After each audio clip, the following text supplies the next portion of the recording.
I know it looks like I've done a really bad thing to this tree, but actually this is coppicing. It'll help it throw up huge amounts of new wood that we can use as firewood. It's like magic. I need to cut it flush with the ground. The idea is you want the tree to send up new shoots from the roots. That helps it be more stable in the ground. All this we're then going to process and turn into new trees. Right, as you can see, I cut this as flush to the ground as I could. You might be wondering why I cut it twice. Well, the first time I cut it was to take all this weight off of the top.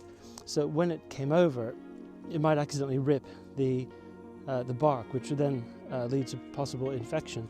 So you take the large weight off first and then do a more clean cut at the end. Right, so this tree is 3 years old. We planted it in the spring, I think in February of 2020. When it went in the ground, it was, I don't know, thicker than about that and about 30 centimeters long. This is a good opportunity to also show you why we have a deer fence installed. Deer will rub their antlers on trees, and in doing so, while it might be fun for them, it scrapes off all the bark. And if you have no bark, then you can't get water up and nutrients down. So the tree dies, particularly if they take the bark off all the way around. So you can see there's damage on this branch, there's damage on this branch, and it happens all the time. And so this is why we had to put up a deer fence. We don't like to exclude wildlife, and it feels unnatural to do so.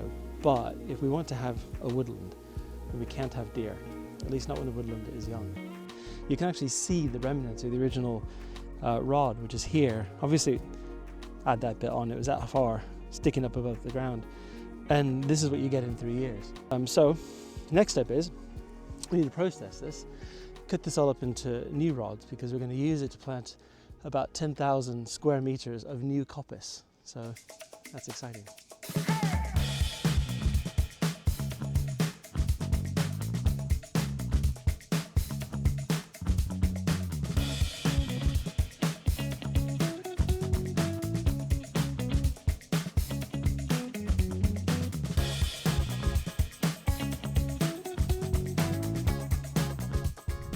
Right, well that's that tree all processed.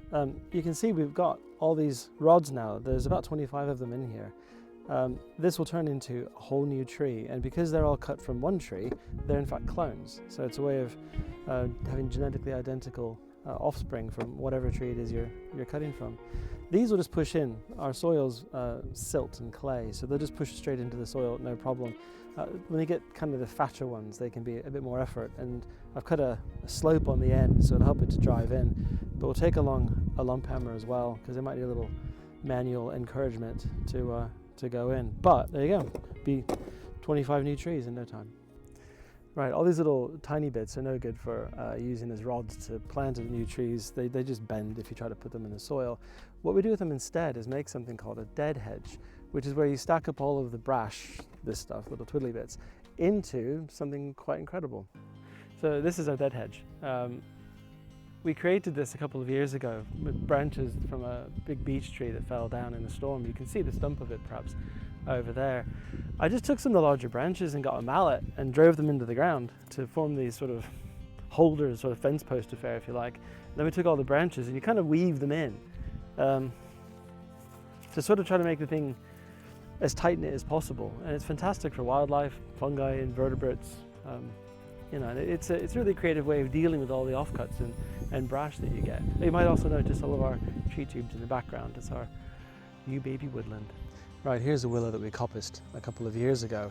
When I say coppiced, we actually ran over it with the lawnmower on accident. That's what you get for not paying attention. The upshot is, we now know what a 2-year-old coppiced willow looks like. It's the exact same source as the other willow we were looking at earlier. You can see at the base that the stems are now about 1 inch in diameter, 2.5 centimeters in diameter. Willow will grow at a rate about 1 inch in circumference every year. So you can work out what sort of size of log you want. That's how long you need to let it grow for. We're hoping that we can cut these on a cycle of something like 5 to 7 years, which will give us wood that's large enough to use as firewood. It isn't just willows that you can coppice. We have loads of hazels as well. They coppice beautifully, as does alder. We're planting loads of alder in our fields as well. So the idea is grow enough willow that we can become self-sufficient in firewood. And the fantastic thing is, apparently when a tree grows, it sort of has a life cycle. It will grow to a certain size and eventually get old like everything else and die. When you coppice a tree, it stops that process and it becomes, I wouldn't say immortal, but it will grow for hundreds and hundreds of years, way longer than its natural lifespan would have been. So while it seems really brutal to cut a tree to the ground, it actually rejuvenates it and prolongs its life and provides fantastic habitat. This sort of mosaic you'll get by cutting parts of your coppice one year and then another part, another year, another part, you'll have this sort of succession of sizes. Because cutting willow to the ground rejuvenates it and keeps it going and going and going for hundreds of years, it means you've got, for all practical purposes, an inexhaustible source of free firewood. They don't need fertilizer, they don't need watering. Once they get established, they just grow. Now, you might be thinking to yourself, well, what do you do next time? Do you have to cut it to the ground in future? Because that's going to be kind of hard to do. No, you don't. The next time you cut it a bit higher up. It'll then form sort of a stool, is what it's called, a short stump, which will be slightly off the ground. So it is easier to cut in future. So it's not such a damaging for the soil to be cutting through the soil all the time. Right, so this is where we're planting our new coppice. There's about 1,000 willow rods in the ground at the moment. We're hoping to plant another couple of hundred, so maybe 1,200 altogether. The idea is to plant them about 2 meters apart. We want to give them enough space to grow, but pack in as many as we can. We also don't want them to grow wide, we want them to grow tall, so we turn them into firewood without too many side branches. We hope this is a good spacing. We'll find out, I suppose. So we're going to put in a new row just now, a couple of canes, some blue poly twine, measuring tape, which will string out that way so it makes it easy to get the planting all in a straight row.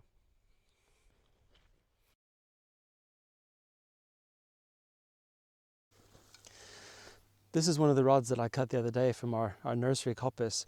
I'll put this in the ground and just about there, I think. Willow's amazing that way. You just put it in the ground and it will root. We planted all of our other coppice plants that way. And it's fantastic. So we've got some mulch mats. These are biodegradable, so we don't need to worry about going to collect them back in later and littering the place up with plastic. These are bamboo, so the whole thing will just rot down in no time at all. So 5 pegs per mulch mat. Push them in like this.